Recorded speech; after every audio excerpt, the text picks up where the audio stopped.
जब मेरी शादी तय हुई तो उसके कुछ समय बाद ही मेरा इनसे फ़ोन पर बातें करने का सिलसिला शुरू हो गया था। मुझे ये अच्छे लगने लगे थे, एक नेक और सुलझे हुए इंसान। बातों बातों में एक दिन मैंने इनसे पूछा कि अगर मेरी और आपकी माँ की कभी कोई अनबन हुई तो आप किसका साथ देंगे।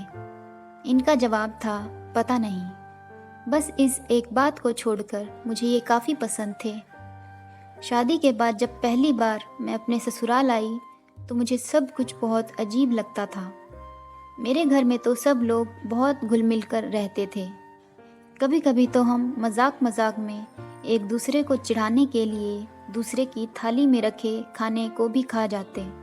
पर यहाँ मजाल कि सब एक कमरे में एक टेबल पर बैठकर भी खाना खा लें। सबको राजा बाबू की तरह अपने अपने कमरों में खाना खाने का शौक।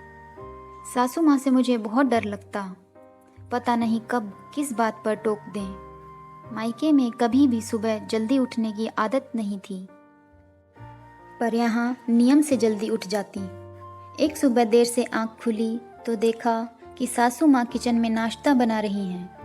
मैं घबरा गई कि पता नहीं अब क्या कहेंगी मुझे, पर ऐसा हुआ नहीं, बल्कि उन्होंने मुझसे पूछा कि तेरे लिए भी नाश्ता बना दूं या नहा कर खाएगी।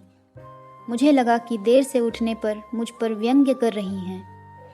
सासू माँ का साड़ी पहनने का तरीका बहुत सलीकेदार था, पर मुझे साड़ी बिल्कुल पसंद नहीं थी। एक तो पहनने में ही इतनी देर लग जाती, ऊपर से पहने पहने काम करना। हर आधे एक घंटे में फिर से सब ठीक करना पड़ता, नहीं तो सासू माँ टोक देती कि तमीज़ नहीं है क्या, ठीक से साड़ी पहना करो।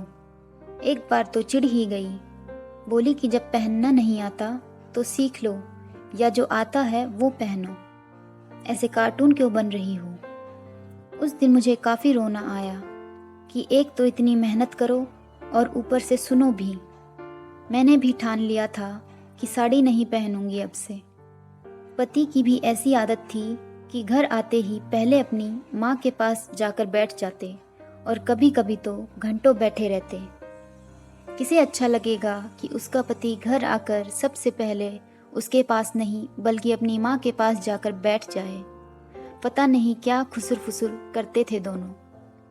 कई बार तो अगर किसी बहाने से उनके सामने आ जाती तो ऐसा लगता था कि बात बदल दी हो उन्होंने। एक बार ऐसे ही टोह लेने के लिए मैं उनके लिए चाय बिस्किट लेकर गई तो सासू माँ बोली कि बेटा तू क्यों इतना परेशान होती है, कभी चाय कभी पानी, जाकर आराम कर ले या यहीं बैठ जा।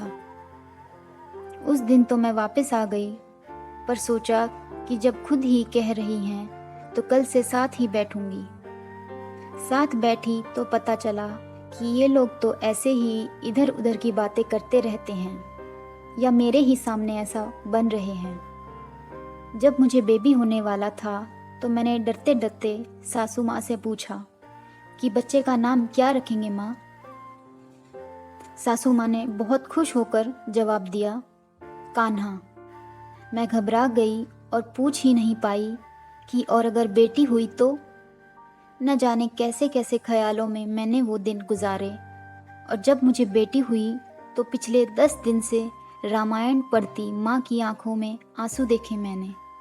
खुशी के थे या दुख के पता नहीं, पर महीनों तक उसकी मालिश से लेकर पॉटी तक सब काम इतने जतन से करते देखा।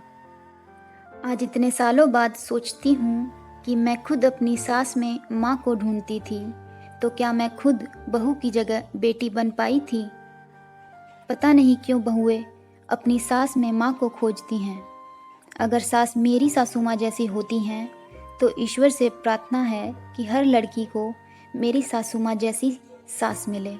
मैं सच में एक खुशकिस्मत बहू हूँ। आशा है आपको ये कहानी पसंद आई होगी। आपको ये वीडियो कैसी लगी हमें ज़रूर बताइए। वीडियो को लाइक कीजिए, और अगर अभी तक आपने हमारे चैनल को सब्सक्राइब नहीं किया है तो ज़रूर सब्सक्राइब करें। धन्यवाद।